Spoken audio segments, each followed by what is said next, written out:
In every high school boy's story, there's always a drop-dead gorgeous girl who makes him do stupid things to try to win the girl over, right? Well, my story is pretty much along those lines, except I was competing with a dog. Yeah, you heard me. Here we go. So my name's Liam, and I'm 17. And Suzanne is the girl I was chasing. I remember the first time I laid eyes on her. It was during a football match at school, and she was one of the cheerleaders. Her bouncy blonde locks and her bright blue eyes drove me crazy, and I couldn't take my eyes off her. In other words, I was smitten. So that's when I started my pickup plan. I paid my friend $10 to find out her address and her favorite food. Stalk her much? Well, this was only the beginning. Once I had her address, I walked up to her house holding a strawberry cheesecake with a love letter attached to it. I peeked over the fence and was about to put the cake on the doorstep, ring the doorbell, and run away. But as I was walking towards the door, a dog appeared and jumped towards me. I freaked out and tried to run away, but instead I face planted in the ground, and of course, the cake landed right next to me and the letter flew away. What a disaster! Plus, the damn dog kept biting at my pants. Meanwhile, I was screaming like a little kid. And guess who appeared at that moment? None other than Suzanne. Noticing the cake and the letter with her name on it, she smiled down at me, helped me up, and said she had a first aid kit inside. She said her dog Loki just got excited when he saw new people, and then she kept apologizing, but I told her it was okay. And to be honest, I'd fall down like that every day if it meant I got to be helped up by Suzanne. After that, we started texting, although most of the time she was sending me photos of Loki. Finally, after a few months of texts, I plucked up the courage to ask her out on a proper date, and it was amazing. After dropping her off at her front door, I decided that was the moment to confess my feelings and ask her to be my girlfriend. I was shaking so much that I almost forgot to breathe. But luckily, she told me she liked me too. Then suddenly she grabbed me and planted a big kiss on my cheek. And so I held her and decided to go in for a proper kiss on the lips. But out of nowhere, Loki appeared and leapt on me and I fell flat on my face. Not again! And this time I was furious. I sat up and I was about to go crazy. But then I noticed Suzanne was laughing. "Loki seems to like you," she joked. "He's driving me insane," but seeing how happy she was made my anger all gone. I was about to stand up and go in for a kiss again, but Loki kept pulling Suzanne inside. She had no choice but to follow him. So I was left there all alone. Man, what was that dog's problem? After that night, I refused to go to Suzanne's house when we met up. I even told her I thought her dog hated me, and she thought that was hilarious. She then said he was just protective, and then she shared the story of why they adopted him. So when I was 8, my best friend lived next door. His name was Andrew, and Loki was his pet. The three of us were so close, but one day Andrew's parents got divorced, and Andrew moved to Canada with his dad. So he left Loki with me. It's been 9 years since we saw each other. A thought crossed my mind. Maybe Loki hated me because he thought Suzanne was Andrew's girlfriend. No way! He was just a dog, right? And the trouble was never ending. Prom night arrived, and Suzanne was so excited. I made sure I got to her house early and waited her for a while she did her hair and stuff. I told her I'd wait outside, but she insisted I come in. I was dreading seeing Loki, but of course there he was, waiting for me by the couch with a smirk on his face. I mean, come on, since when do dogs smirk? I sat there nervously watching him, but after Suzanne had gone back upstairs, he came over to me with a photo in his mouth. It was Suzanne sitting next to a boy, and Loki was there too. Obviously, it was Andrew in the photo, and they looked so happy together. Why was Loki showing me this? I looked Loki straight in the eyes and said, "Listen up, Loki. Andrew and Suzanne aren't together. Suzanne is my girlfriend, so just leave us alone, okay?" Loki just kept staring at me, then he left. It was clear I'd lost the plot. There I was threatening a dog. After a while, Suzanne came downstairs, and we were about to leave. But I couldn't find my shoes anywhere.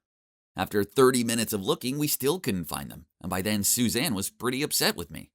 She ran upstairs and locked herself in her room. I didn't know what to do, so I got up to leave barefoot. When I got outside, I noticed Loki smirking again, but I wasn't in the mood to care about him now. Suddenly, I heard footsteps behind me. I turned around, and it was Loki with my shoes in his mouth. He dropped them at my feet and then ran off. I couldn't believe it. That stupid dog stole my shoes and ruined our night. I spent the next week texting Suzanne trying to apologize, and eventually she forgave me. But I still hate Loki so much. He was seriously making my life a living nightmare. During the summer, Suzanne was going to Chicago with her parents to visit her aunt, so she asked me to look after Loki for 2 weeks. What? You've got to be kidding me. I had no choice but to agree. If I said no, I'd risk losing Suzanne. So when I went to pick him up, I saw him standing there smirking at me again. It looked like he was saying, "Oh hey Liam, are you ready for 2 weeks of hell with me?" The worst part was all the instructions Suzanne had for me about how to take care of her precious Loki. Feed him with organic dog food 3 times a day in his special bowl. Then make sure he gets 2 walks a day, no less than 5 miles each time. And every night at 6 p.m. he needs his bath with his doggy bubble bath. He likes to be massaged behind the ears. And please read him a bedtime story to ensure he has sweet dreams. This had to be some kind of joke. How would I remember all of that? And as expected from day one, it was a total disaster. It was summer vacation. So I wasn't going to bed early. In fact, I was playing video games with my friends all night. So I never managed to wake up at 6 a.m. to feed him. And surely he wouldn't die if he skipped a meal, right? But well, he didn't give me much choice. He leapt onto my bed at 6:30 a.m., licking my face and demanding food. Another time I was going to my friend's house, so obviously I couldn't take him with me. So before leaving I said, "Hey Loki, be a good boy, I'll be back soon." Then I smirked and locked the door. Loki started barking, so I knew he was angry. Well, it served him right. However, when I got home that night, I discovered he'd peed all over my clothes and messed up my entire room. He'd clearly done this to get revenge, and I was fuming. I started yelling at him as I was cleaning up the mess. And that's when I realized that I'd have to take him everywhere with me. Even though he was super annoying, I started to understand why Suzanne loved him. He was smart, affectionate, and I guess it's kind of nice to have company. When I was watching movies alone, he would come over and lay in my lap. When I played video games, I could ask him to bring me snacks. And once I went to the toilet and realized the loo roll was finished, and I shouted, "Loki, can you please get me some loo roll?" And he actually brought me one. A few days later, we were out walking in the park, and I saw some boys playing basketball. I was desperate to join them, so I told Loki to wait for me. But after the match, he was nowhere to be seen. I freaked out and frantically searched the whole park, but it was hopeless. Suzanne would never forgive me if I lost her precious Loki. So the next day I put up some flyers hoping someone had found him. Well, luckily for me, someone called me and said they had found him. I immediately went to get him and waited outside the address they'd given me, which was in a kind of dodgy part of town. While I was waiting, 2 men dressed in black clothes approached me. They looked suspicious, so I tried to step out of the way, but one of them grabbed my arm and said, "Give us your money, otherwise you might get hurt." I started struggling and trying to get away. But this made them even angrier. I freaked out when suddenly I heard a familiar barking. Loki! He was rushing towards us and started biting at the robbers' clothes, pulling them away from me. I was so relieved, and after a while, the robbers ran off, scared half to death. I gave Loki the biggest hug, and he was wagging his tail in delight. Then a woman with a dog came towards us. Turns out she was the person who had called me. She'd been walking her dog Penny in the park when Loki had started following them and wouldn't leave Penny alone. He'd been smitten with her, so Penny's owner didn't know what to do and took Loki home. Eventually she saw the posters, and that's when she'd contacted me. So Loki was as bad as me, chasing a pretty girl. How funny. When we got home, I thanked Loki again for saving me. Then I said, "You know Andrew doesn't live here anymore, right? He's in Canada, which is far away. But listen, I love Suzanne so much, and I know you do too. So we'll take care of her together, okay?" He kept staring at me like he was waiting for something more. So then I said, "Oh, right. Yeah. If you agree, I promise I'll take you to Penny's house to visit her. Deal?" I reached out my hand to shake his, and he legit put his paw in my hand. Okay, done deal. A few days later, Suzanne got back and picked up Loki. And when I told Suzanne everything that had happened, she burst out laughing. After that, our relationship got even better, and we started hanging out with Loki more. Although whenever I wanted to kiss her, I always said to Loki, "Hey bro, look away." And he never once tried to interfere again. Loki and I are on good terms now, as he's in love with Penny as I am with Suzanne. It's true what they say, boys go wild for pretty girls. Hi guys, I'm Sam, and boy do I have a crazy story to tell you. But first, let me ask you this. Have you ever pretended to be gay to get close to a girl? Don't adjust your ears, you heard me right. Crazy, huh? Well, go get yourself some popcorn and stay tuned, as I'm going to tell you all about it. It began with my childhood sweetheart, Jeanette. We were together for 9 years and had been living together for 4 years. The most commonly asked question our friends and family threw at me was, "Why haven't you proposed yet?" I always made a joke of it and said something like, "All in good time." But the truth was, we were both still so young, and I just didn't feel ready to take that plunge yet. But surely, we will get married eventually. Then one day at work, me and my team got high praise for a big project we'd aced. To celebrate, I invited them over to mine to have a celebratory pizza lunch break. I knew Jeanette was working from home, but I didn't think she'd mind. I mean, Who wouldn't want pizza? I led my colleagues into my place saying, "Hi, honey, I'm home." Then my foot ended up entangled in something and I almost fell over. I reached down to free myself and lifted a bra. That's when I saw that there was a trail of clothes all over the floor. Then I heard moaning sounds coming from the bedroom. Oh, dear God, please no. If she was doing what I thought she was, I would slam my head to a wall. And guess what? I walked into the bedroom, and there was Jeanette in our bed with some other dude. They were so preoccupied that they didn't even notice me, so I coughed loudly to get their attention. She looked completely shocked, then sputtered out, "Sam, what are you doing here? Aren't you working?" Wow, this girl even dared to question me? I replied, "Oh, now you suddenly care about me? Ain't I the one who should be asking what on earth you guys are doing? Can't believe this." Then I walked out of there and back into the living room where all of my colleagues were standing there gawping at me. Oh no, I'd forgotten about them. I tried to keep some sort of composure as I politely asked them to leave, and also said I may be a little bit late back to work. Then that dude appeared and started picking his clothes off the floor. I was so mad I grabbed his pants and one of his sneakers and chucked them in the trash. Ha! Have fun smelling of garbage all day, jerk. After he left, I asked Jeanette why she did it, but she showed no sign of guilt or shame. She just sat there reasoning that she'd been waiting for me to propose for years, but I never had. She wasn't getting any younger, and she felt like she was wasting her life with someone who didn't seem able to fully commit to her. What? This was absurd. Of course I planned on proposing. I mean, maybe in a year or two. She just needed to wait, but no. Instead, she cheated on me with a guy that didn't even come close to me on the looks front. I mean, come on. At least pick someone who looked like Captain America. Then it would be a fair competition. Of course, Jeanette and I broke up after that. Thank God I found out she was a cheater before I actually married her. What a lucky escape. Phew. Okay, who was I trying to kid? The reality is, I was heartbroken. And worse still, everyone at work knew what she'd done.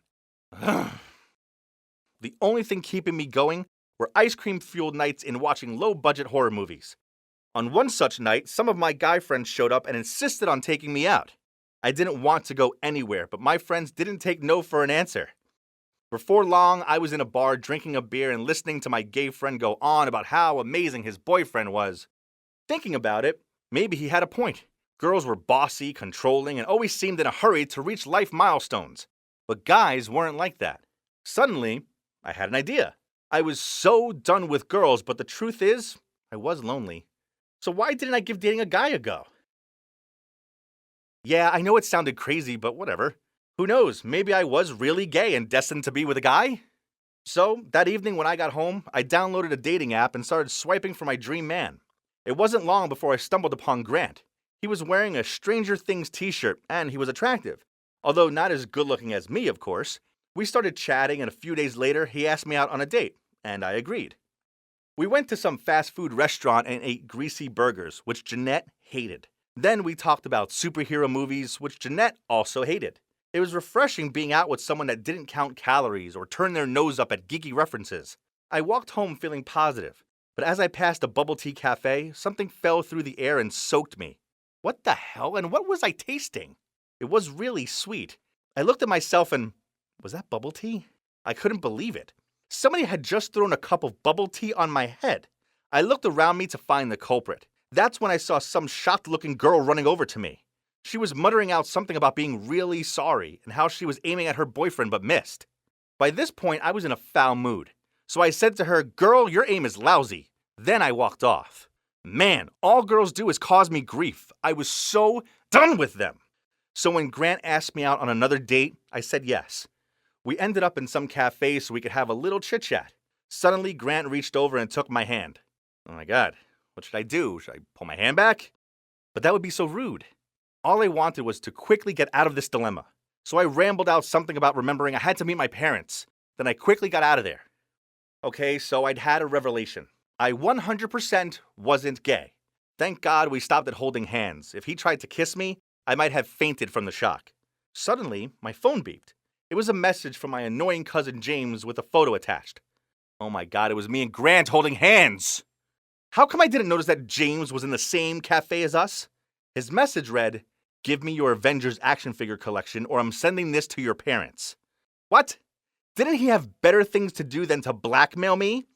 No way I would give him my precious collection. If I saw him, I would have even given him a smack in the head for this childish move. I ignored his idle threats. That idiot couldn't scare me anyway. I decided I needed a break from dating. Maybe I needed a new hobby, such as reading. Yeah, reading would be a great way to distract myself. So the next day I went to the bookstore when suddenly I saw Jeanette. Oh great, what was she doing here? I freaked out, so I grabbed the nearest book to me and pretended to read it. Phew, she hadn't seen me, had she? Then suddenly I hear her voice saying, "Sam, is that you?" I lowered the book and forced a fake smile and greeted her back. Then she pointed at the book I was holding and said, "Is that for your niece?" Seeing her had made me all flustered, so I muttered out, "No, it's for me." She gave me a weird look, then said, "Oh, I didn't realize you were into those kinds of novels." What? I looked at the book I was holding. Just great. I was holding the Sisterhood of the Traveling Pants. I was about to correct myself when suddenly some seriously handsome guy appeared and put his hand on Jeanette's waist. "Sam, this is Nick, my fiancé." She showed me the massive diamond ring on her finger. This Nick dude shook my hand. Well, he had a firm grip. Then they started giving each other lovey-dovey looks. This was my cue to leave, so I put that book down, muttered out a goodbye, and hurried out of there. Great. Jeanette had got herself some other hunk, and I was feeling like a loser. I needed to clear my head, so I went for a long walk and found myself at the lake where Jeanette and I went for our first date. Standing there, I remembered how a pigeon had pooped on her jacket, and I'd laughed so much I tripped and dropped my phone in the lake. Ah, the good old days. My memories were interrupted by the sounds of someone sobbing. That's when I spotted a crying girl sitting by the lake. Suddenly, she stood up and it looked like she was going to jump. Panic-stricken, I ran over to her and grabbed her arm to stop her. She got so startled that she punched me right in the face. My nose was bleeding and my mouth swelled up like I'd been stung by a swarm of bees. I screamed, "What the heck?" and gave the girl a dirty look. Oh my God, not her again. It was the bubble tea girl. What was it with me and this girl? She's surely bad news. Every time we met, I ended up getting hit. I'm sorry, but my body couldn't handle any of that anymore. And it seemed like she also recognized me, so she immediately apologized and asked if I was okay. I was super mad, so I yelled at her, "No, I'm not okay. And what on earth do you think you're doing? No matter how bad your problems are, you should never do such selfish things. Do you really want to leave this world all behind?" The girl gave me a weird look and said, "Huh? What are you talking about?" Turns out it was all a misunderstanding. She wasn't trying to jump in the lake. She just wanted to throw away the ring her boyfriend had given her. Oops. She told me how she'd caught him cheating on her at her birthday party. With her cousin. Ouch. I thought my ex was the worst. But her ex sounded like the jerkiest jerk ever. We grabbed a drink, not bubble tea, and sat by the lake and chatted for a while. It turns out she's actually alright. I mean, she's pretty cute and funny. And her favorite superhero is Black Widow. I mean, she's a kick-ass choice. And, oh, no, I think I might have a crush on her. By the time we said our goodbyes, she'd stopped crying and was actually smiling. So that meant she liked me too, right? As I walked home, I realized something. I'd forgotten to get her number. Oh, man, I was so stupid. And even her name was a mystery. I mean, it wasn't like she was actually called Bubble Tea Girl, so I couldn't even look her up. Real good job there, Sammy boy. Aren't you guys curious about if I ever got to know her name? Stay tuned for the next part. Hi guys, it's Sam, your favorite single guy. After my girlfriend of 9 years, Jeanette, cheated on me, I decided to give up on girls and try dating a guy instead. It took a few dates with this guy called Grant for me to realize that I'm not gay. Feeling confused, I wandered over to the lake. That's when I saw the bubble tea girl sobbing her heart out. We ended up chatting and turns out she's pretty amazing. But being the dumb guy I am, I forgot to ask her for her name and number. I'd already run into her twice, so surely it wouldn't be long until our paths crossed again, right? But weeks went by, and there was no sign of her. I even spent a few afternoons in the bubble tea cafe in an attempt to find her again. I didn't spot her, but I did find her look-alike. The poor girl looked terrified when I charged up to her shouting, "Yes, I found you!" Oops. I just couldn't stop thinking about her. Ugh, this was so annoying. Then, to make my day even worse, my mother called and asked me to come over for an emergency meeting. There's no point arguing with my mother, as she's a formidable force, so I went straight round there. As soon as I walked through the door, she waved her phone in front of me. There was the picture of me holding that Grant guy's hand. It seems James had stayed true to his threat. That jerk. He was definitely off my Christmas card list. Mom sternly asked me, "Who is that young man, and are you having an affair with him? What about Jeanette, that poor girl?" Oh yeah, I may have forgotten to tell them that I wasn't with Jeanette anymore. I told my parents to get a stiff drink and sit down. Then I filled them in on Jeanette cheating on me, the breakup, and how in my confused and lonely state I thought I might be gay. But I realized I wasn't. My parents didn't look convinced by my story. They have nothing against the LGBT community, but they own a pharmaceutical company, which I will take over in a few years, and it's important to them that the family has a successor. Ugh, could they just stop overthinking for a sec? Then my mom glared at me as she said, "Sam, your father and I are insistent that you end it with this man at once, and then you shall attend the dates we set up. I happen to know a family with a lovely daughter who's around your age. I'll invite her round for dinner tomorrow night. Make sure you dress smartly." I had no choice but to agree to this, so I wore this stylish chic Italian suit, and my, oh my, it should be a crime to look as handsome as me. Even I found myself irresistible. The family arrived and I braced myself for my first glance of this girl. What? I knew her. To my shock, it was the bubble tea girl. Her parents introduced her. Her name was Julia. Julia? What a beautiful name. I just couldn't hide my joy. I was smiling the whole time. I couldn't stop myself, even though it might have looked kinda creepy. The stars had aligned. The girl of my dreams was sitting opposite me, and wow, I couldn't take my eyes off her. The way she ate, drank, and sneezed, everything was so cute. Oh gosh, I was really falling for this girl. After dinner, my mother suggested I take Julia on a guided tour of the garden, as the roses this season were really beautiful. As soon as we were outside, Julia turned to me and said, "Okay, listen. You're the 10th guy my parents have set me up over the past 2 weeks. I'm exhausted. I have no intention of settling down anyway. So why don't we save each other's time and end it now?" Oh, wow, I didn't see that coming. She didn't like me? I mean, hello? Prince Charming was in a suit, for God's sake. This girl seriously needed her eyes checked. She said, "I'm out of here," and was about to go inside when I had a light bulb moment. Wait, I have an idea. What if we get engaged? She turned around and gave me a shocked look. Well, I'd started this, so I might as well carry on.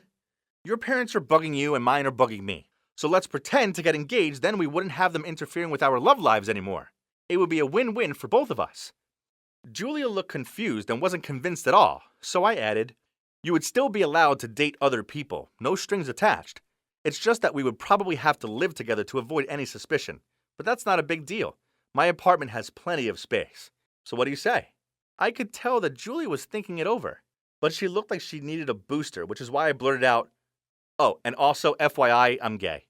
So you don't have to worry about me as you're not my type. It'd be like living with a roommate, albeit an extremely handsome one." Oh, great. How could I win her over when she thought I was gay? Great job, Sam! But then to my surprise, she agreed to it. Oh my God, I didn't think it would work. I was so happy but needed to calm down and play it cool. So we shook hands to seal the deal. The next day, we met up in a cafe to discuss the terms, and we came up with a set of very important rules. 1. Don't tell another living soul about the contract. 2. No excuses. Important events must be attended together. 3. We can date other people, but they must be kept secret from all friends and family. 4. No one else is allowed to stay over, due to limited space and awkward alert. 5. Wednesday night is taco and movie night. This is non-negotiable. We both signed the contract. Wow, I couldn't believe this was actually happening. I was about to embark on a fake relationship with my dream girl. I mean, what could possibly go wrong? We fake dated for a month, then we invited our families to a posh restaurant and announced that we were engaged. Then she showed them the bargain ring we'd gone halves on and everything. My mom was so delighted she wouldn't stop hugging everyone. After that, we moved in together, and my plan to win over my fiancé's heart was officially in motion. On our first night at my place, which was now our new home, I took out an extra pillow for Julia and changed the blanket to a bigger one, so we could share it. Julia saw me making the bed, so she asked, "Oh, what are you doing? You don't seriously think we're sleeping in the same bed together, right?" I said, "Of course we were. Where else should we sleep?" She laughed and said she was taking the bed and that I could sleep on the couch. Oh, hell no. This was a great chance to get close to her, So I said I had back problems and needed to sleep on the bed. I reminded her again I was gay, so no worries, but she still refused, so she slept on the couch. Ugh, she was so stubborn. How was I meant to sleep knowing that my fiance was on the couch? So I went to check on her and see if she was still awake. Nope. She was fast asleep. Even with her mouth open, she looked super cute. I laid on the ground next to her, and before I knew it, I'd fallen asleep. I had this amazing dream where Julia and I were chasing each other at the beach, and she was teasing me by splashing water on my face. Suddenly, I woke up as I felt something wet on my face. I opened my eyes, and it was Julia. She was drooling on me. Ugh. I hurried back to the bedroom before she woke up and saw me covered in her slobber, as that would have been awkward. The next morning, I made Julia my specialty breakfast of scrambled eggs, bacon, and sausages. I put real effort into my presentation, so my dishes always look like they came from a Michelin star restaurant. Gordon Ramsay had nothing on my culinary abilities. After breakfast, she went out, so I decided to make a few adjustments. I arranged for the couch to be taken away. Then, later on, I decided to cook her a slap-up dinner. She walked through the door and looked confused when she saw the table was set with a vase of flowers and candles. "What's the occasion?" she asked me. "No reason. I always cook like this," I shrugged. "And where's the couch?" She frowned at me. "Oh, that old thing? It broke. Springs everywhere. It was a danger, really, so I had it taken away. Just stay in my bed until we get a new one." I knew she couldn't refuse now, as there was nowhere else to sleep. But no, she didn't agree. Ugh, she must be doubting I was gay. I knew it. Okay, I still had a backup plan. It was time to bring out the boys. I took a stack of magazines out of my closet and said, "Okay, at least let me find a blanket for you to sleep on." She looked at the magazines with wide eyes. Yes, they were all People's Magazine's Sexiest Man Alive covers. Chris Hemsworth, Bradley Cooper, and other irresistible chaps. She was about to pick one up, but I gave her a serious look and said, "Please be careful. They're my prize collection." She was silent for a moment and then said it was okay to sleep in the same bed. Oh my God, success! I knew it was a great idea to borrow those magazines from my friend. Julia took out some extra pillows, put them in the middle of the bed, and said, "Don't you dare cross the line." I smiled and nodded. The next morning I woke up and was shocked as hell. Julia was hugging me while sleeping. All the pillows she put in the middle were lying on the ground. Looks like she couldn't resist me. I mean, who could blame her? I am a hunk. I just lay there still and enjoying this beautiful moment. But then she suddenly woke up and pushed me out of the bed. Ouch! It was worth the pain though, right? And it didn't stop there. Living with Julia while having to pretend to be gay was a bumpy road that I've decided to take. I must say, but will this bear me some sweet fruit in the end? Stay tuned to find out. Hi, it's Sam again. I'm just your standard guy who, is pretending to be gay so that his fake fiancée Julia has time to realize how much of a stud he is and fall for him. Yeah, I don't know how I got myself into this situation either. Things between Julia and me were going pretty well. Of course, there were a few awkward moments, but that's to be expected, right? One time, we were sitting on deck chairs in the living room, as we still hadn't replaced the couch, and we were watching a movie together. I noticed Julia wafting her hand in front of her and itching at her skin. Then she said, "It's too hot, I'm coming out in sweats." Being the gent I am, I replied, "Do you want me to get you an ice-cold glass of water?" "No," she shook her head. "It's just this stupid bra. I need it off right now. Don't look." Geez, this was way too much for me. I resembled a blushing tomato as I clumsily turned in another direction and looked out the window. But oh man, I can see her reflection in it. She was putting her hand inside her shirt, and after a second, she pulled her bra out. Oh wow. It was like watching a live performance of David Copperfield. On another occasion, I was in town when Julia texted me saying, "Hey bestie, could you please go to the shop for me? I forgot Aunt Flo was visiting today." Her aunt was coming over? Why didn't she mention it before? I tried to keep my cool and just texted back, "Okay, is your aunt staying for dinner?"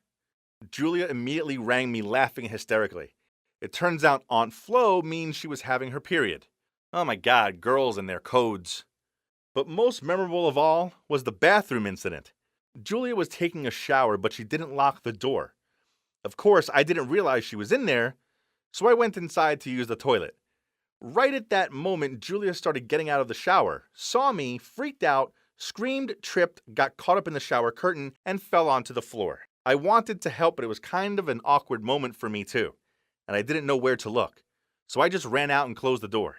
Regardless of awkward moments like that, I felt so happy being around Julia so much. Each day I found myself falling for her that little bit more. I even found her weird habits attractive, such as how she always slurped when drinking coffee.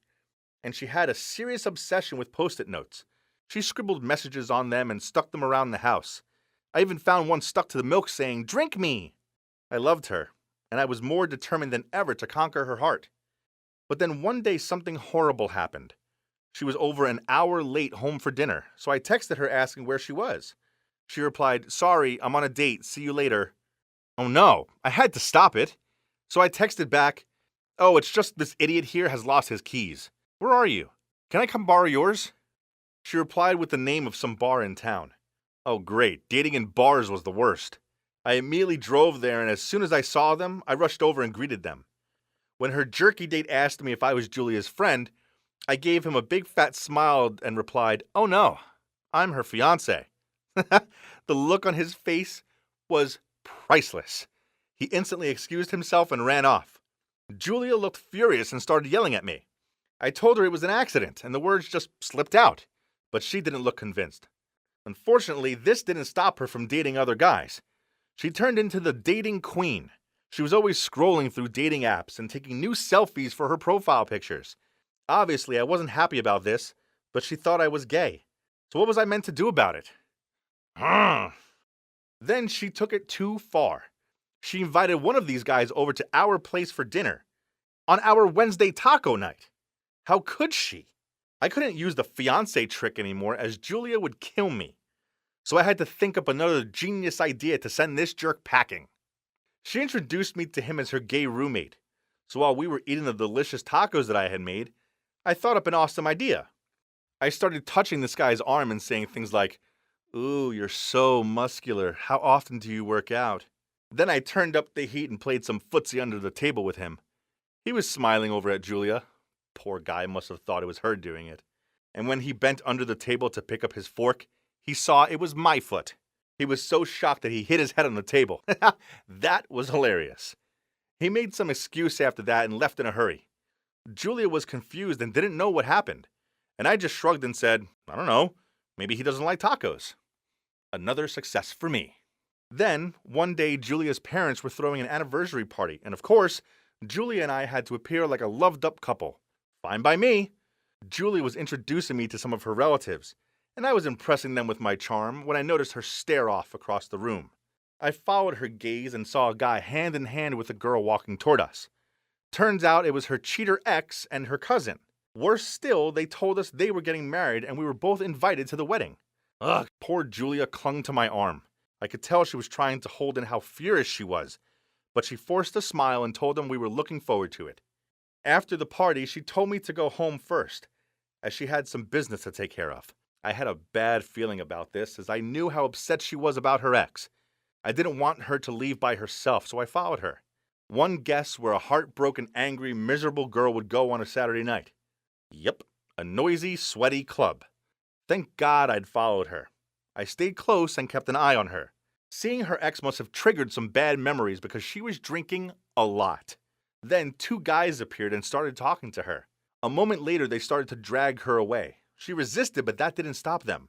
So I rushed over, grabbed their shirts, gave them a dirty look, and said with a super deep voice like Thor, "Leave the girl alone." Oh man, they were so scared that they immediately left. Julia looked surprised and relieved to see me. I drove her home, and on the way, I asked her why she was still upset about her idiot ex. She sighed out, "I'm not. I just hate the fact that a jerk like him can marry someone and be happy. He doesn't deserve it, and it's so not fair." When we got out of the car, I put my hand on her shoulder, looked deeply into her eyes, and said, "That loser doesn't belong with a beautiful girl like you. Both him and your cousin are jerks, and they deserve each other." Julia nodded and smiled at me. After that, Julia and I continued our lives as a happily, albeit fake, engaged couple. I tried to take care of her and make her laugh as much as I could. But then Julia started to act weird, like she was avoiding me. She didn't talk to me much anymore and often came home late. Oh my God, wait. Was she dating again? I swear if anyone dared to flirt with my Julia, I wouldn't leave him alone. So I booked the day off work to spy on her. But that day when I woke up, Julia was nowhere to be found. Only one of her beloved post-it notes was lying on her pillow. I read it, and oh my God! Sam, I have feelings for you, but I know you don't feel the same, so guess I shouldn't be around you anymore. The pain is too much. Julia, X. I couldn't believe it. I pressed that note to my chest. Ah, my sweet Julia, she had feelings for me, but she thought I was gay. Why was this so complicated? I tried calling her, but she didn't answer. Days passed, but there was still no sign of her. Then suddenly I remembered. The wedding. It was today. I was sure she would be there, as she wouldn't give them the satisfaction of being a no-show. I quickly put my Italian suit on. Wow, hey there, handsome chap. When I arrived at the wedding, the groom and bride were sharing their first dance. I looked around and saw Julia sitting alone in the corner and watching them dance. I did my best movie hunk walk over to her, held out my hand and asked her, "Madam, may I please have this dance?" Julia looked surprised. I was about to say something, but I dragged her over to the dance floor. "Sam, why are you here?" She asked me, but I didn't reply. Then she pushed me away, broke down in tears and said, "Please, just leave me alone. Can't you see that I've suffered enough?" I said to her, "Julia, why don't you see that you're my bubble tea girl? There's no one else like you." I hugged her tight, and then I did what I'd wanted to do since I started talking to her that day at the lake. I leaned in and kissed her. So, guess what happened next? Did she slap me across the face and call me a liar? Well, yes, after I told her everything. Geez, that girl has a slap on her. But then she hugged me and cried with joy. I couldn't imagine a better ending than this. Yeah, I know I did a crazy thing to win over my girl, and I don't recommend pretending to be gay to get close to someone. But you know what they say, falling in love makes you do dumb things. And boy, does Julia own my giant... Hey, it's Jessica. From the outside, my life seemed perfect. My family is wealthy, I'm beautiful, shining bright, and even my job is fancy. But from the inside, I do have a character flaw. It's my short temper that almost caused me to lose everything. I've always been Daddy's little princess, which means that anything I want, I have to get, such as new clothes, a new car, and exotic vacations. Because of this, other girls have always been jealous of me. But Kath was different.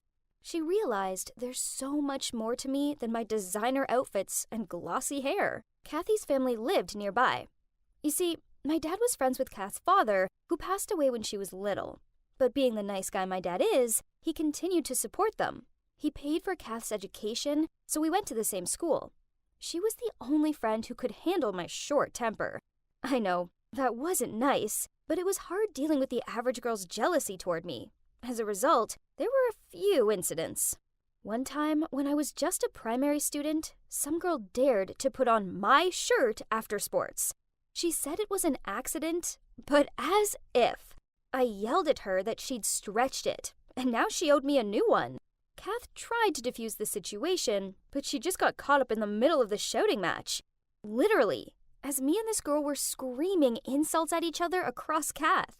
Then another time, some kids sat in my seat in the canteen, and when I asked them to move, they refused to. I was fuming, so I poured my custard all over them. Seeing as the kids were about to get crazy, Kath passed them a napkin, hurriedly apologized to them, then led me out of there before I covered them in more of my lunch. She understood how mad I got on things, but never got annoyed at me about it. This is why our friendship continued into adulthood. It was perfect to have a friend like Kath to grow up with, but what made my life even more perfect was the arrival of our boy next door.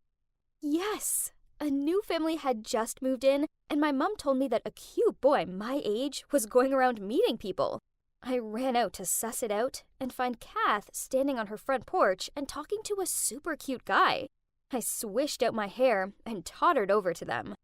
"Hi, Kath." I smiled at her. Then I turned to him and said, "Hi there. We definitely haven't met before, 'cause there's no way I'd forget you." He smiled back and introduced himself as Andrew and said he lived on that block. I sat down on the couch in Kath's house and did my research on Andrew and found out he was a pretty famous influencer. His dad ran off with another woman and started a new family, so Andrew lives with his mom and Nan. And best of all, he was single. I pulled on Kath's arm and insisted that she help me bag Andrew as my man.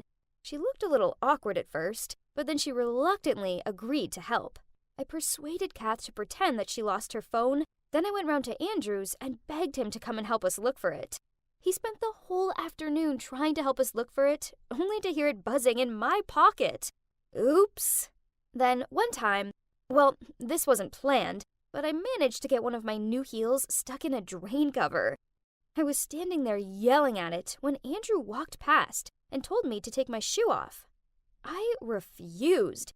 Did he have any idea how expensive they were? He just laughed and told me to lean on him while he carefully unwedged my shoe. Whose heart wouldn't melt for this gentle guy? After that, we started to talk more, and then chatted every day. He had a sense of humor and was very gentle toward me. It is so wonderful to know that he was impressed by how cute I was, hiding Kat's phone in my pocket to find a chance to make friends. How embarrassing, but seemed like he liked that. After 2 months, he asked me out on a date, and soon we became an official couple. I loved being around his family, as his mom and grandma were so sweet and friendly. Then my dad said he needed me to go on a 3-month business trip in San Diego. I didn't want to leave Andrew for so long, but there was nothing I could do about it. Ugh, being an adult sucked sometimes. I just had to pack up and take a flight to San Diego, then finish the job as quickly as possible. Little did I know how terrible things could happen in the next 3 months. One night, my mom called me up. She was furious, and at first, I couldn't work out what she was saying. Finally, she calmed down enough for me to make her words out. Jess, I found the DNA test hidden away in one of your father's filing cabinets. Kath is his biological daughter. This whole time, he's been lying to us. I cannot put up with this. I'm divorcing him, and I won't be happy until he's left with nothing. What? Kath was my sister? No, it couldn't be. I called up Kath to get to the bottom of this. As soon as she picked up, I screamed at her. Your dad's my dad. How could you keep this a secret? You're trash, and so's your mom. You're both vile, ugly gold diggers, and I hate you both. Kath spluttered out. What? Huh? I don't understand. You heard me. You're trash, and so's your mom. She's nothing more than a man-eating, money-obsessed liar, and I hate her. Sobbing, Kath replied, Don't talk about my mom like that. This only made me angrier, so I yelled, I will say what I want to. I hate you, and I hate her. I hope you both fall down a pothole and never get out. Suddenly, I heard a voice say in the background, Who are you talking to? And why are you so upset? I knew that voice. It was Andrew's. Why was he with Kath? I was about to scream out at her to stay away from my man, but she hung up. I immediately tried calling Andrew, but he didn't answer. I was so angry I screamed out, then went into the kitchen and started smashing glasses onto the floor and swiping things out of the cupboards. The next day, Andrew called me. I thought he was going to try and worm his way out of what he did, so I answered with a, Oh, hi, Andrew. It's nice to finally hear from you. He replied, Hi, Jess. Look, I have something important to tell you. It's my grandma. She's in the hospital, and I can't afford the medical bills. I hate asking, but please, could I borrow some money? Furious, I yelled, Who do you think you are? You did the dirty behind my back, and now you have the cheek to ask for my help? It's none of my business, dude. He fell silent, then hung up. At first, I was fuming. How dare he do that to me? But once I had time to calm down, I thought maybe I had overreacted a tiny bit. I mean, I could have given him a chance to explain, so I tried calling him again, but he didn't answer. I called Kath, and in my calmest voice, I asked her to tell me what was going on. She said she had no idea that my dad was also her real dad, and it was a lot for her to process. Then she said that she was only around at Andrew's last night because his grandma had a fever and she was trying to help. But then her fever worsened, so she was taken to the hospital. I felt pretty bad about it all, so I tried calling Andrew again to sort all this mess out. But he'd blocked my number. I transferred him some money over towards his grandma's expenses, but he sent it straight back to me. It was so hard being so far away from Andrew and not being able to go and talk things through with him. I missed him like crazy. Because of this, I confided in Kath loads, and she kept me in the loop about how Andrew's grandma was. Apparently, she wasn't well at all. Then, one day, she came up with an idea to help. She told me to send money to her account, and she'd give it to Andrew, and tell him it was from her. Then, when his grandma was better, she'd tell Andrew the truth about where the money came from, and he was sure to realize how much I cared for him and forgive me. I thought this was a great idea, so I sent Kath the money. Then things got weird. She went super quiet and then stopped talking to me altogether. Then 2 months later, through social media, I found out that Andrew was getting married. To Kath! What? After having a screaming frenzy, I calmed down enough to book a flight home. I took an Uber to Andrew's house and pounded on his door.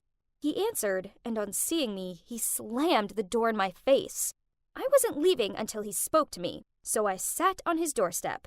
It was only when it started to rain that he eventually opened the door, and in a gruff tone said, "Okay, you have 2 minutes. Then I want you off my property for good." Look, I know you're mad, and I'm sorry, but why are you ignoring me? I tried to make amends for what I did. I sent you the money.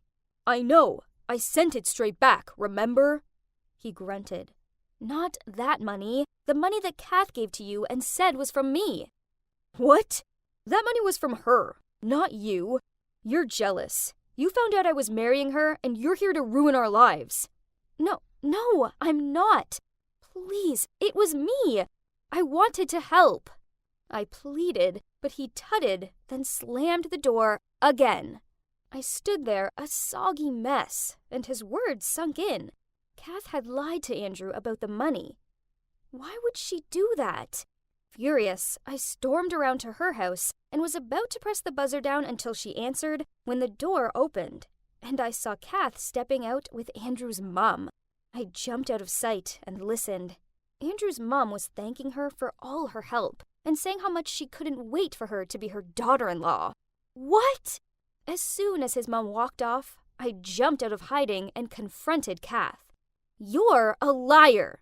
Kath was surprised seeing me, but then she just shrugged and said, whatever, then walked toward her door.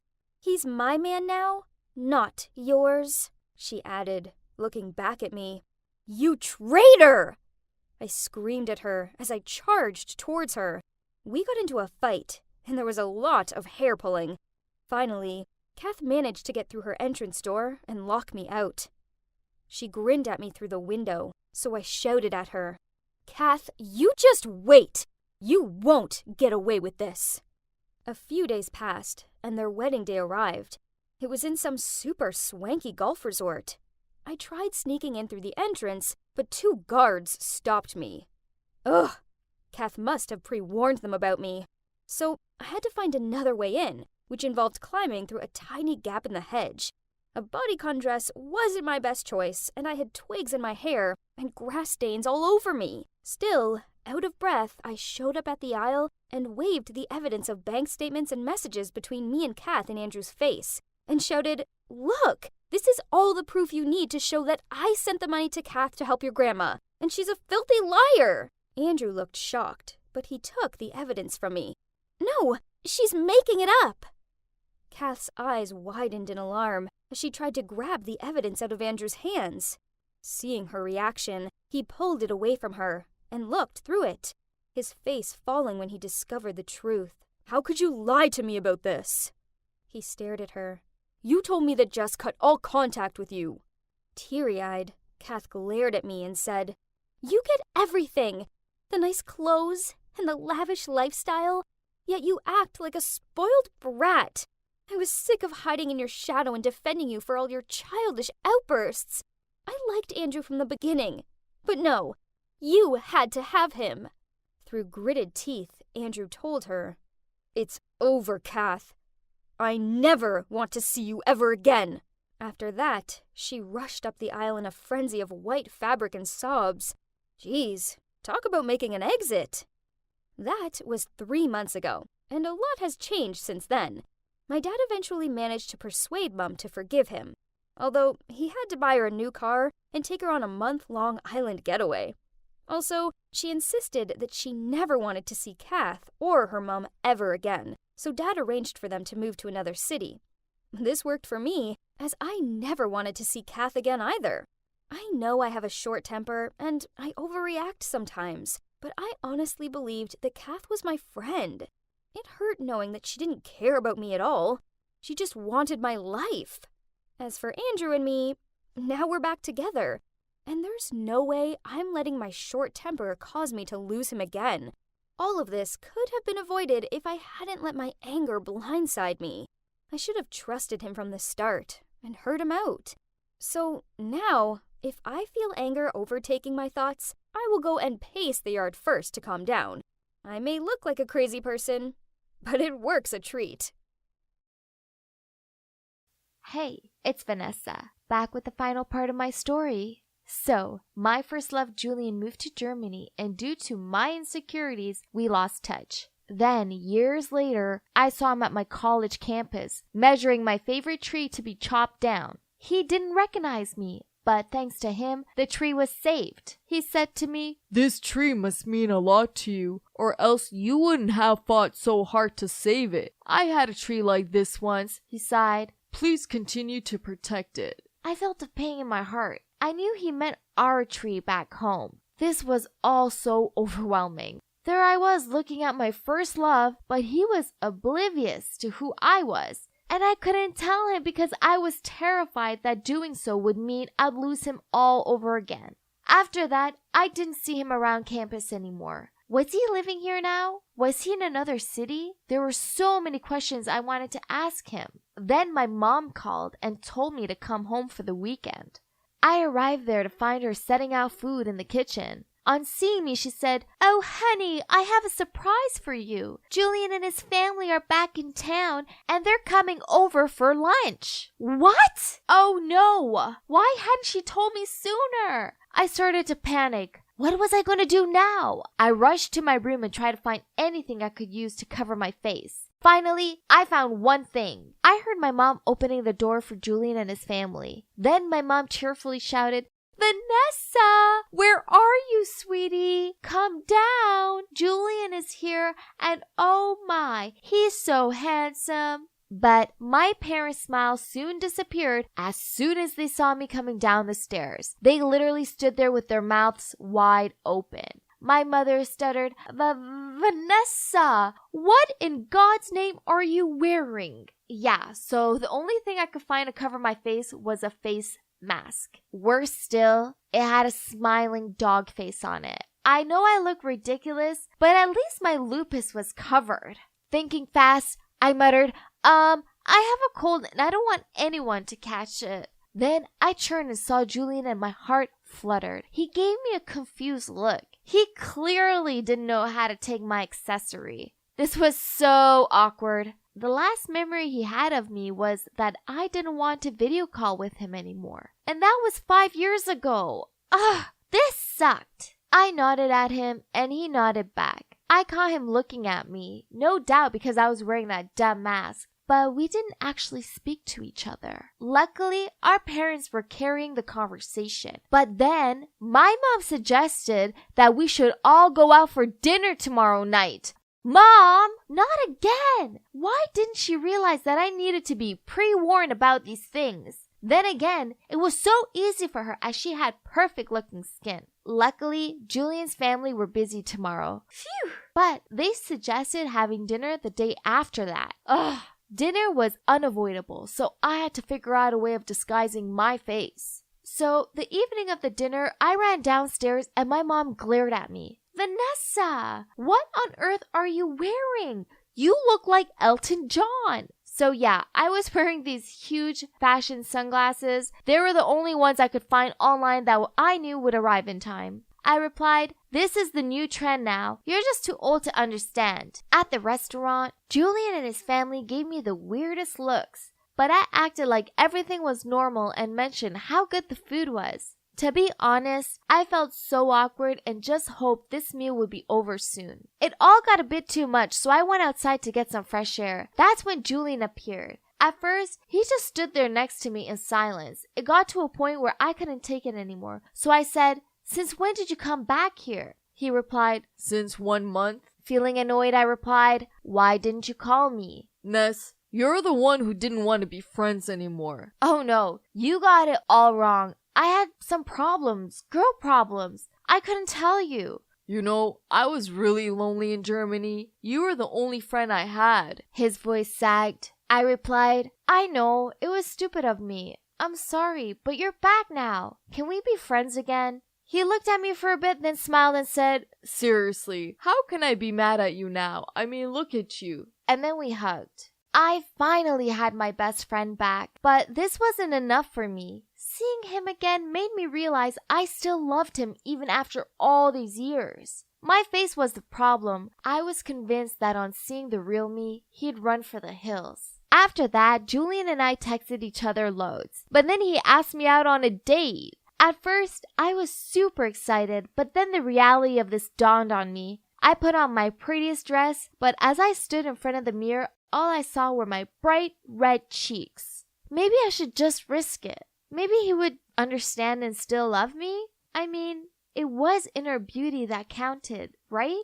But no, I couldn't do it. So I messaged him back saying that I couldn't go out with him, but he was persistent. In the end, I ran out of excuses, so eventually I had to agree. Okay, so now what? I couldn't keep on wearing face masks and sunglasses. Then I had an idea. What about makeup? I knew it would make my skin worse, but this was an emergency. I put some makeup on, but the rashes were still visible, so I put more and more and more and I resembled Billy the Puppet from the Saw movies. Then there was a knock at the door. Oh no, he was here already! Oh well, I hope he likes horror movies. On seeing me, Julian looked kinda shocked, but he tried to act normal. The restaurant we went to was so nice, but every time he looked at me, he had to try his hardest not to laugh, which in turn made me want to laugh too. Awkward. Afterward, we went for a walk through the park when it suddenly began to rain. So we hurried over to our favorite big tree to take cover. Julian found the carving on the tree and said, Do you remember this? That day I promised you I'd come back for you. Then he turned to me, pulled me towards him. His face came closer and oh my god, was he going to kiss me? But then he stopped and said, Oh, Ness, your makeup is floating away. I have a tissue. Let me clean your face. Wait, what?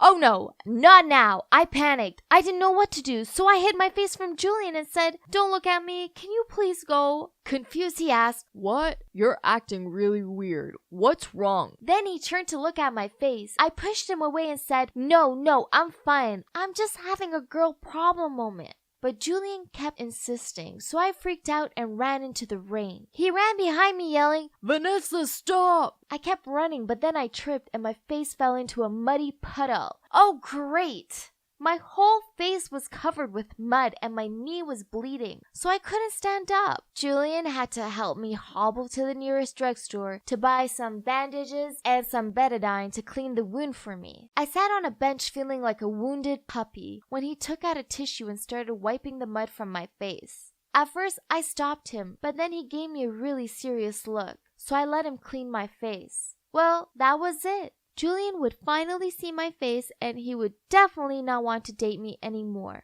While cleaning my face, he looked surprised. Then he said, Wait a minute, you're going to college in Florida, right? Didn't I meet you like a few weeks ago on the campus? Why didn't you tell me it was you? Because I didn't want you to see me like this. I turned my head away. He looked confused, so he asked, Like what exactly? Ness, you're acting so weird. What did he mean? Was he trying to make fun of me? So I shouted in anger, It's my face! Don't act like you don't see it. I was afraid that if you saw my face, you wouldn't want to be with me anymore. Julian shook his head and said, No, Ness, why would I ever do that? To me, you will always be beautiful. Beauty isn't only about having a pretty face. It's about having a pretty mind, a pretty heart, and a pretty soul. and then he kissed me on the forehead. Oh gosh, I never imagined that it would turn out like this. Julian was indeed the sweetest person ever, and I should have never have doubted him.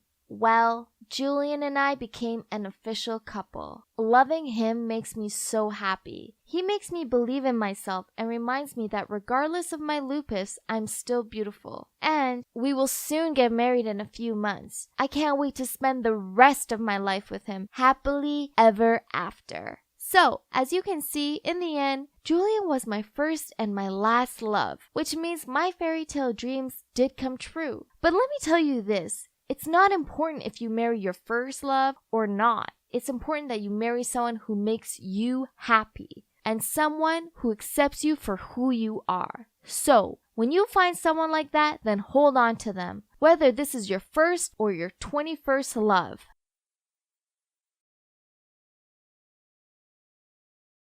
Hey, Daisy here. I'm just your normal 19-year-old college girl living away from home for the first time. And can't deny that it could get lonely sometimes, and I felt homesick a lot. But it's okay though, as I have Lucas, my loving boyfriend. Okay, yeah, his family is well off, so he always treats me to nice places and buys me nice gifts. A few months ago, he told me to move in with him in his family's mansion. And I've agreed, but don't get me wrong, I'm not a gold digger at all. I just had no other choice. It all started one night when thieves broke into my apartment while I was asleep. It was terrifying. I knew they were ransacking my living room and stealing my TV and laptop, but I'd rather stay put to protect myself. After that, I didn't want to be home alone at all anymore. Lucas, too, was worried for me, so one evening he told me, "Daisy, I think you should come live with me, at least until you find a roommate." Wow. I wasn't expecting that, but I guess it made sense. I felt a bit awkward about it, though, as I've only been to his house, or should I say his parents' mansion, a few times. And although there was plenty of space, and his parents adored me, but I didn't want to feel like I was intruding. Sensing my apprehension, he continued, "I've explained the situation to my parents, and they're cool with it." I smiled at him and replied, "Well, okay then, but it will just be temporary." Before I moved in with Lucas and his family, I felt very anxious. I wasn't sure if I'd be able to adapt to their lifestyle, and I didn't want to upset his parents. I worried a lot, but not once did I think my trouble would be with the maid. Yep, you heard me right. On my first day at the mansion, a cheerful woman immediately ran towards me and greeted me. Mrs. Harris introduced her to me. "This is our maid, Sarah. She's been with us for years, so if you have any problem, just ask her. We're all family here. Make yourself comfortable." Then Sarah quickly grabbed my suitcase and smiled at me. "Miss, let me help you with that. I'll show you to the room." It was so strange having someone else do stuff for me like this. I could just smile back and follow her upstairs. That made me feel so welcomed here, and how nice this maid was. Maybe we could be friends. But suddenly, a thump cuts off my thoughts. It was Sarah. She'd thrown my suitcase to the floor, then said, "What on earth do you have in there? Carry it yourself. Your room is down the hallway to the left." And she walked off. What was that? Did I do something wrong? I quickly picked up my stuff in confusion. I didn't want to make an enemy of anyone here, especially not on my first day. So after I unpacked my stuff, I went down to the kitchen to help her prepare dinner. She was still so grumpy at me and told me to just get lost as I'd only be in her way. I remained persistent as I really wanted to resolve whatever her misunderstandings about me were. Eventually, she gave in and said, "Fine, you want to help? Go dice up all of those onions." "Yes, sure, but all of these?" I asked her while staring at a basket full of onions. "Are you going to help me or not?" she said sharply. I replied, Okay, don't worry, I'll do it." I tried starting up a convo with her, but she just rolled her eyes at me. Meanwhile, the onions were giving me hell. My eyes were burning and tears were streaming out. Ouch! When I finally finished, she stared at my swollen eyes and said, "If you're that upset about living here, you could just leave." "It's the onions," I told her. She smirked as she took them off me, then walked straight to the trash and threw them away, saying, "You took too long. I didn't need it anymore." What? My face dropped, but I was far too exhausted to argue with her anyway. That's when Lucas and his parents came down for dinner. Sarah quickly set up the tables, then called me over with a bright smile as she pulled out a chair for me. "Miss Campbell, please take a seat. Dinner is ready." Was she for real? I couldn't keep up with her constant change in personality. After dinner, I approached Sarah while she was doing the dishes. Look, I'm sorry, but did I do something to upset you?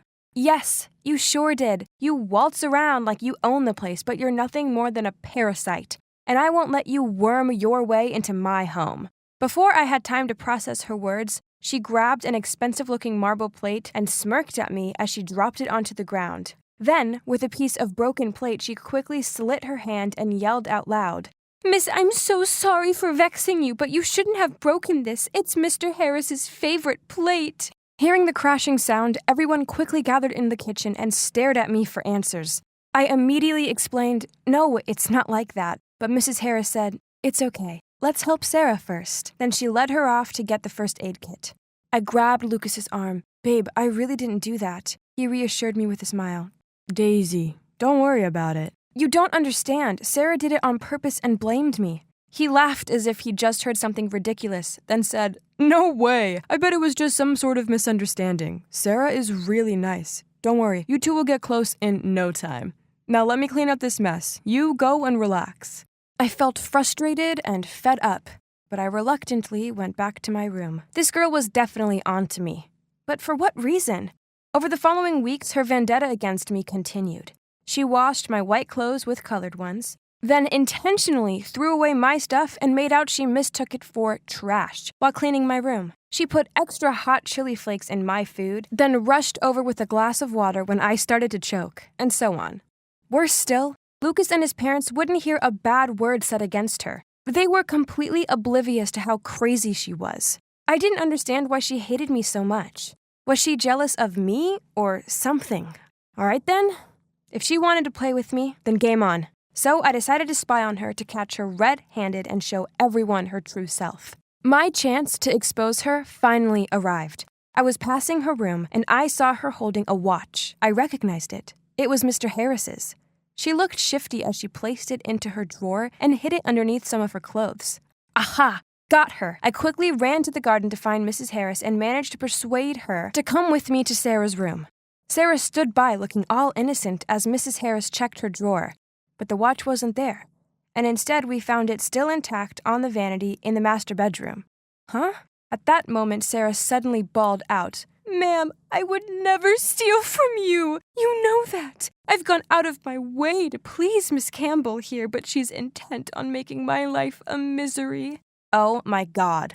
Those crocodile tears. Did she have no shame?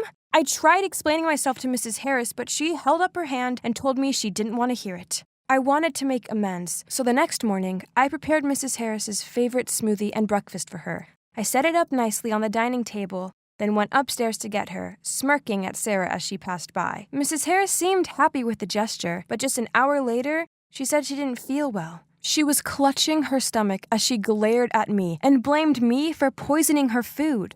What?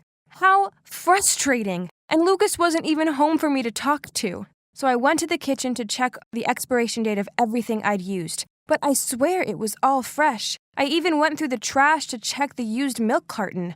That's when I saw some sesame seeds in there. That's odd, as I knew Mrs. Harris was allergic to them, so we never had them in the house. It had to be Sarah. She must have poisoned the breakfast with them when I was out of the room.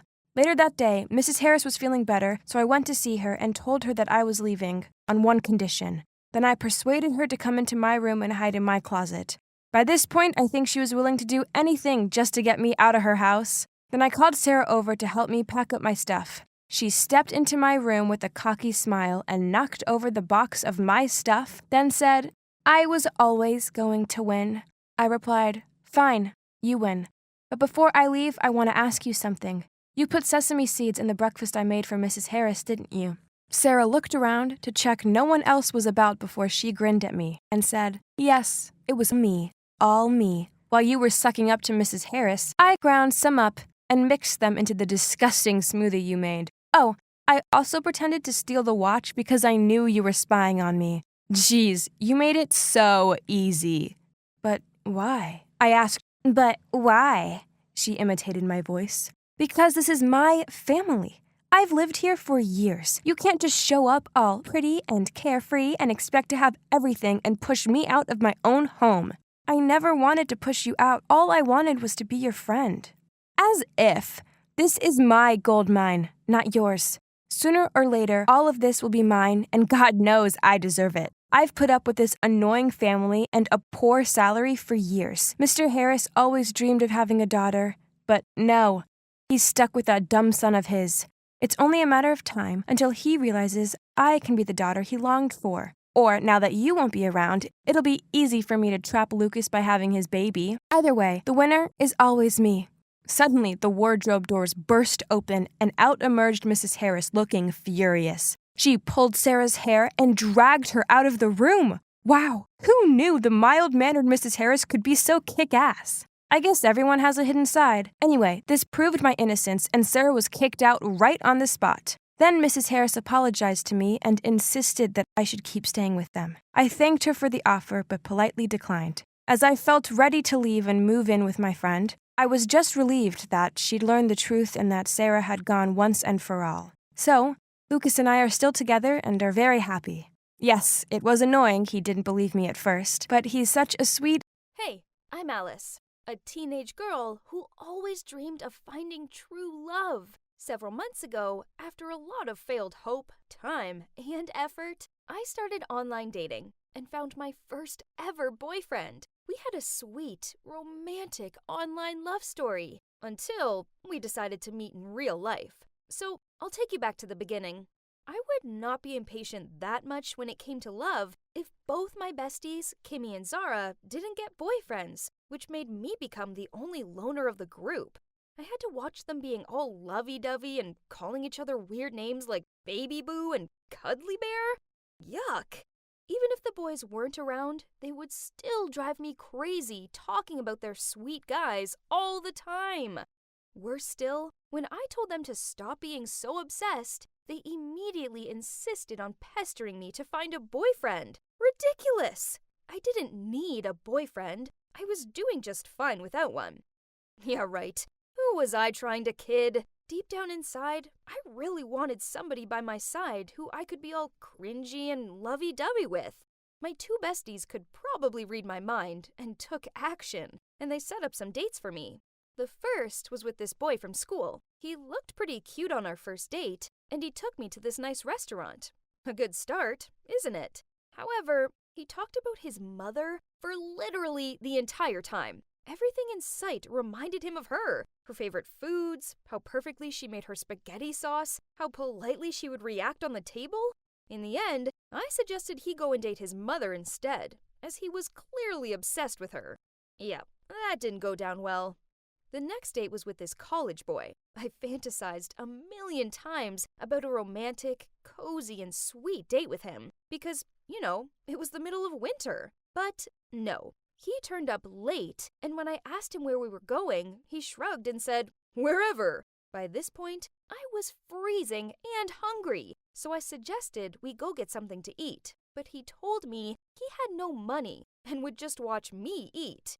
I offered to buy him a drink so we could at least sit inside somewhere, but he refused. So we ended up sitting in silence on a bench in the park. I ended up slurping on my hot chocolate just for entertainment. When I got home, I felt super sorry for myself. I was so tired of meetings and wasting time on those idiots. There must be an easier, more possible, and warmer way to find one. So I downloaded a dating app. I'm not a complete idiot. I know that internet dating is risky, so I didn't post any pics of my face, just a landscape picture with a movie quote written on it, and I used a different name, Daisy. The matches started coming in, but it wasn't hard to weed out the fakes. There was even a man using a fake account to try and find out if his daughter was using it.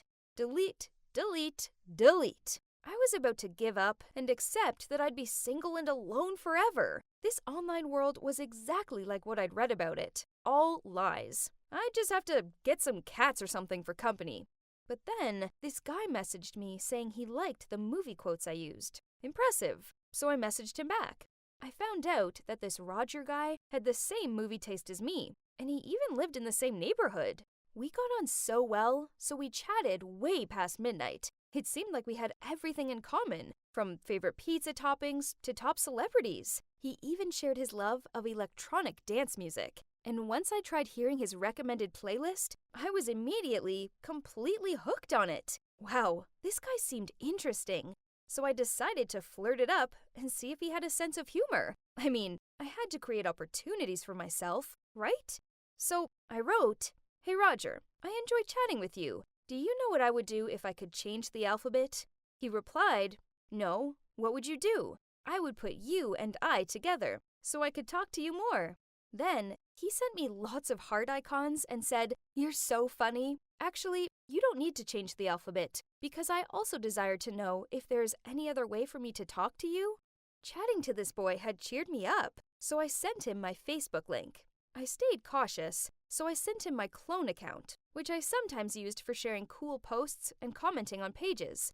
Moments later, I got a friend request from Roger. I checked his wall and found out a little more info about him, such as he went to the same high school as me 2 years ago and he played soccer because there were some field photos. There were no pictures of his face, but that was fine. Those real-life photos could tell me more about him. The thought of having a cute, sporty boyfriend really made me excited. I smiled as I walked out of my room to go to the bathroom. Then I bumped into my older brother, Sam. "Get out of my way, potato head." He taunted me as usual, but he had this weird grin on his face. "Why are you so happy?" I asked him. "Never mind," he replied, while whistling and walking off. Had this weirdo just stuck some stupid note on my back? But, well, I was in a great mood and wouldn't let this childish bro bother me. I couldn't wait until morning to tell Kimmy and Zara about Roger. They were so excited and said the way I'd found him was like something out of a movie. They kept imagining how our new love story would be, and I had to admit that I began to daydream too.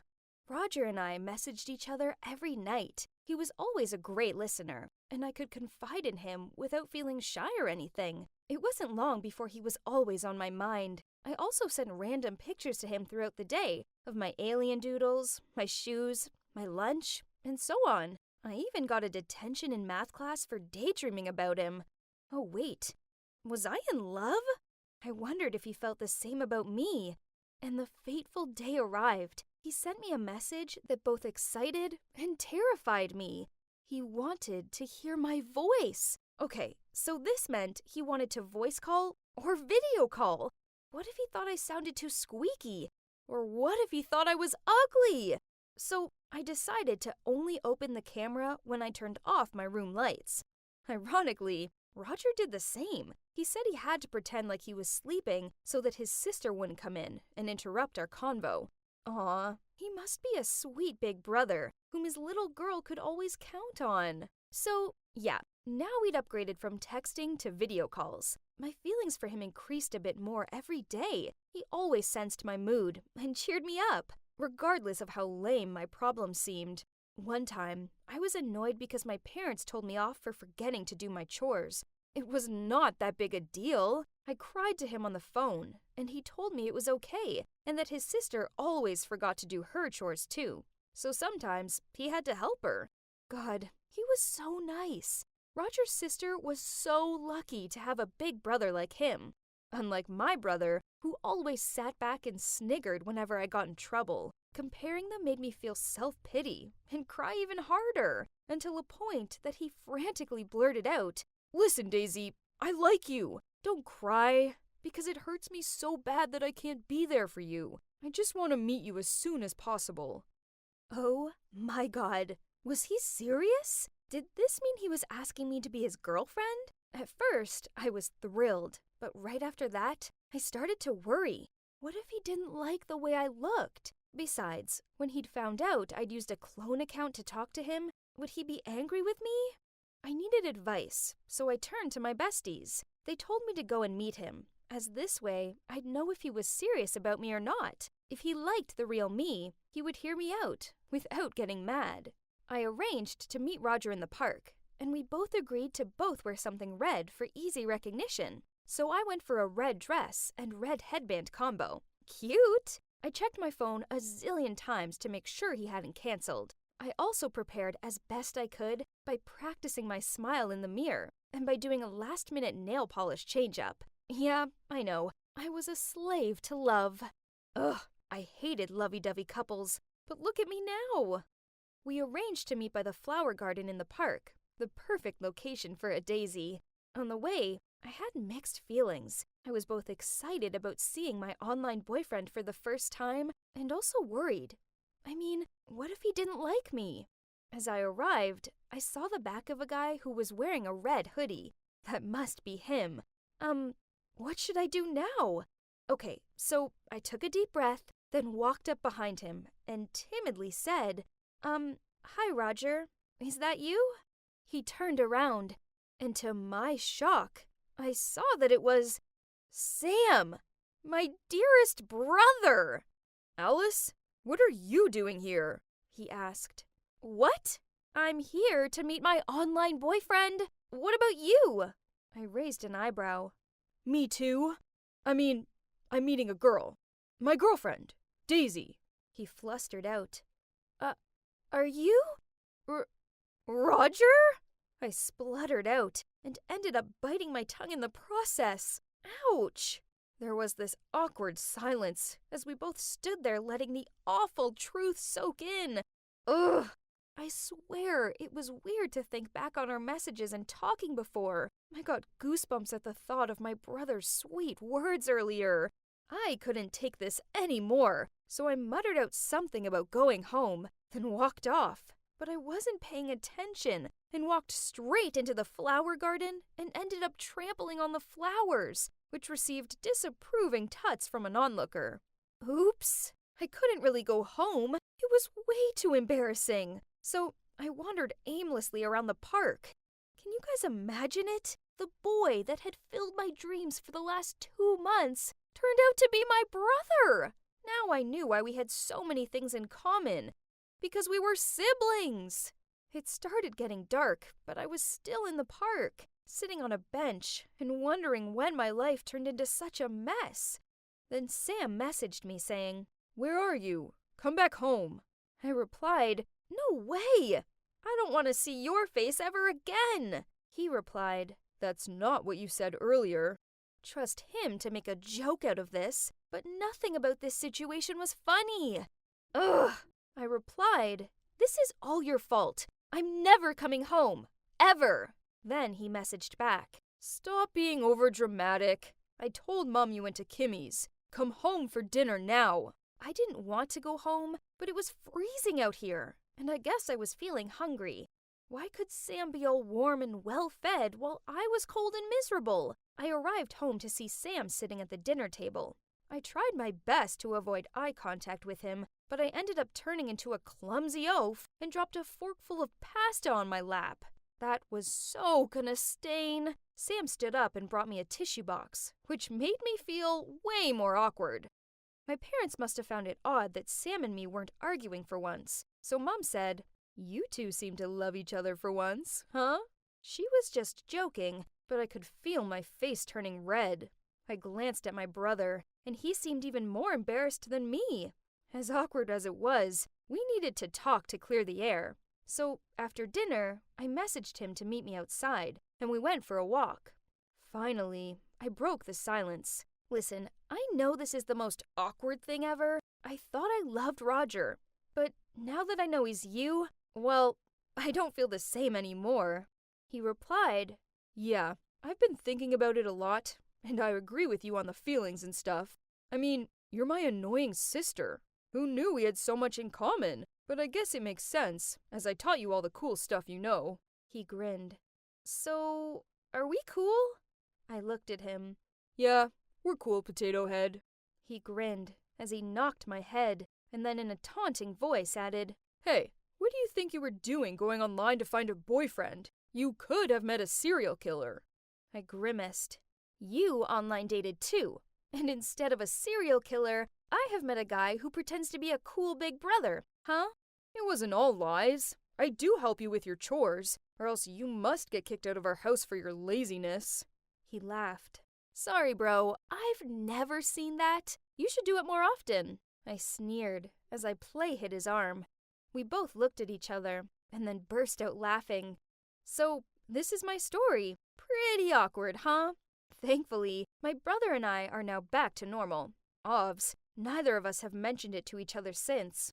As for true love, well, I hope my time will come, but I'm in no hurry to go looking for it. Online dating is not for me. I have to admit, it is kind of funny thinking back on it. I mean, if one day in the future my children ask me about my first love, would I have to answer them, "It was your Uncle Sam?" Yeah. I don't think I'll be telling them that. Sometimes in life, we do things we might not be proud of. But honestly, if I had to go back and do it all again, I wouldn't change a thing. Please listen to my story and let me know if you think I did the right thing. It's been a crazy ride. I'm Delilah, and I grew up as an orphan. When I was only 5 years old, my parents were arrested as they belonged to some kind of mafia. I didn't have any relatives, so I was sent to an orphanage. I was too young to really understand it all. I just thought my parents were so busy with work, they didn't have time to take care of me. But later, I understood that my parents were bad people, and that they'd often hit me and even starved me whenever I was naughty. Over the next 4 years, I was adopted by 3 different families. The first 2 didn't end so well, so they sent me back. But the third family was really nice. Unfortunately, luck wasn't on our side, though. There was a car accident. I was lucky enough to survive, but my adoptive parents didn't make it. I was devastated and got sent back to the orphanage. I didn't understand why I was so unlucky. It really felt like the universe was punishing me. Years passed by and no other families adopted me. So as soon as I turned 18, I left and decided to start on my own. But it wasn't easy. I'd had no real education and I couldn't find a decent job. I did a lot of random jobs, like pizza deliveries, handing out flyers on the streets, and working in a supermarket for a bit too. The money was never enough, though. I hate to admit this, but sometimes I stole groceries from work. However, one time I got caught, and of course, they fired me. That sucked. How would I be able to make it to tomorrow with $2 in my wallet now? I vented out with my coworker Casey about how miserable my life would be without that job. Then Casey just smirked at me and said she knew another way I could make some money. She said it was just a one-time thing and it would be risky, but the money would be enough to last me for years. I was eager to hear more, but you won't believe what it was. The job was to kidnap the daughter of a rich family and then demand ransom. Casey said all I had to do was take care of the kid for a few days in an abandoned warehouse, and when the parents paid the ransom, they'd send the kid back, and I'd be free to go with all the money. I mean, it sounded easy, right? It's not like I was actually kidnapping her. I was just taking care of her for a few days. More like a babysitter, so nothing could go wrong, right? The little girl was called Lisa, and she was just 2 years old. Her parents, Mr. and Mrs. Taylor, were well known, and they were stinkin' rich. The plan was actually so simple. Every Sunday, her nanny took her to the playground, and so that's where she'd be kidnapped from. You're probably wondering if it worked out. Well, I'm not in jail right now, so there you have it. I was waiting in the warehouse, and they delivered Lisa to me. Now, all we have to do is wait. The warehouse was pretty shabby, but it had enough to survive. And at first, Lisa cried a lot, and I seriously couldn't get her to stop.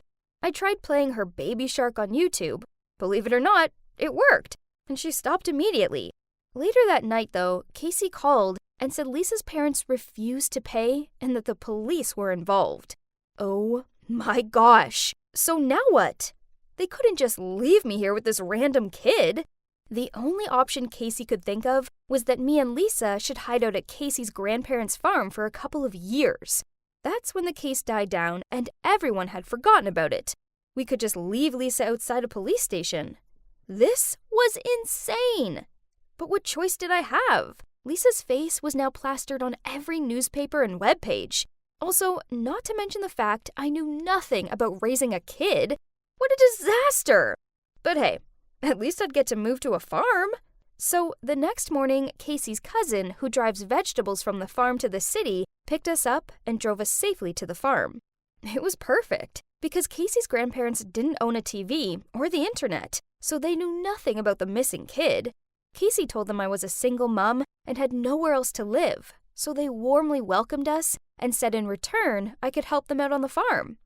Those first few weeks were torture. Lisa was so naughty. Every time I fed her, she'd throw her food around. And once, she threw a hot bowl of soup over my head. After that, I was tempted to let her starve. I couldn't handle it. To be honest, I hated her. I regretted so bad getting involved in this mess every time I saw her face. But then one night, she was lying on the bed and I was impressed. She'd finally chilled out. I went to wake her up to take her down for dinner, and she was on fire. I started panicking and went to find a thermometer, and her temp was 39 degrees Celsius. I had to get her fever down. I asked Casey's grandparents to help me buy some medicine for her. I was seriously panicking because she was shaking now. I just picked her up and held her in my arms, and I realized I would protect this little girl no matter what. She looked so innocent, and I actually felt my heart open up to her. We must have fallen asleep because I suddenly woke up an hour or so later and was relieved to see her body temp was back to normal. After that, I felt closer to Lisa. And honestly, she was pretty cute. Soon, I was sewing her little dresses and cooking her favorite foods. We actually had so much in common. We both loved mac and cheese, hated carrots, and were addicted to chocolate. Pretty soon, a year had flown by, and Lisa was starting to speak. And then she started to sing. And oh man, she's the most adorable thing on earth. Then one day, she turned to me and said, "Mama." I almost cried. I felt so happy, but it wasn't right. I had to give her back to her parents. She didn't deserve to live a life away from them, like I had with my parents. So I did something crazy. I saw Lisa's parents were looking for a part-time maid, so I used a fake name and applied for the job. I wanted to see if it was safe to take Lisa back without getting caught, but it was immediately clear that something wasn't right. It was like they didn't even miss her. I mean, imagine if your child had been kidnapped. Surely you'd be crying a lot, right? This family was different. All they seemed to do was work. It was so easy to sneak around their house. They left for work at 9 a.m. every morning and would only come back at 7 p.m. The only one I had to be careful of was Mrs. Garcia, the housekeeper. One day, I was searching for Lisa's room to see if I could get some of her toys, but I couldn't find it anywhere. There wasn't a single room that looked like it belonged to a 2-year-old. Had they seriously already packed up her room? Just given up hope? So, I decided to search the basement, and jackpot! I found a box full of toys. But that's not the only thing that was there. There was a crumpled up photo, too. I got curious and unfolded it, and saw a little girl in the photo. I froze. That little girl wasn't Lisa. She was about 5 years old and looked familiar. It's like I've seen her before. Could it be? Is that me? But why did Lisa's parents have a photo of me? Suddenly, Mrs. Garcia appeared and said, "What are you doing down here? I knew there was something fishy about you. I'm going to call Mr. Taylor." She quickly took out her phone and was about to dial his number. I grabbed it from her, but oh man, this old lady was strong. We were fighting over her phone, and then she let it go. She looked shocked and pointed at me, then in a trembling voice said, You are Delilah, aren't you?" I was stunned. How did she know my real name? Oh God, she must have known I'd kidnapped Lisa. I was probably about to go to jail. But then she continued speaking, and I thought I was going to faint. Lisa's parents were also my biological parents, which made Lisa my sister. Mrs. Garcia had recognized me because she saw the scar on my arm, which she said I'd got from falling out of a tree. She'd worked for my family since before I was even born. But then she said something that shocked me even more. "Don't come back to this family, Delilah. Please, it's for your own good. If you stay, you'll be in danger like poor little Lisa. They didn't care about her at all. They often left her starving, and then she got kidnapped. They haven't even bothered to look for her. They're cruel and heartless, and all they care about is money. Having a kid was just part of the cover-up for them and their illegal business. I really hope Lisa is in a safe place now. Anything is better than this family. Oh my God. This was seriously crazy. After all these years, I'd finally found my parents. But deep down, I knew Mrs. Garcia was right. If Lisa and I came back, our lives would be hell. Before I left the room, I asked Mrs. Garcia one last question. Did my parents look for me when they got out of jail? Mrs. Garcia shook her head sadly. Let's be honest, though. I knew the answer before I even asked. So I went back to the farm and continued to take care of Lisa. Now that I knew she was my sister, I loved her even more and promised myself that I'd give her the life she deserved. It's been 10 years now, and we're doing great. Our parents did do a bit of searching for Lisa, but only for like a month. Then they gave up. Mrs. Garcia had been right. They didn't care about Lisa or me. When it felt safe, Lisa and I moved to Canada. I started to work in a few different places and even took some classes. Turns out, I have a passion for plants, and I can thank my time on the farm for that. So I opened a small plant shop, and the business is going so well. Lisa is my motivation. She's the reason I work so hard and keep fighting for our lives. And now we're happier than we've ever been. When Lisa turns 18, I'm going to tell her everything. But for now, I'll let her think our parents aren't evil people and that they're just busy working in another country. So, what do you think? Would you agree I did the right thing? I think I did.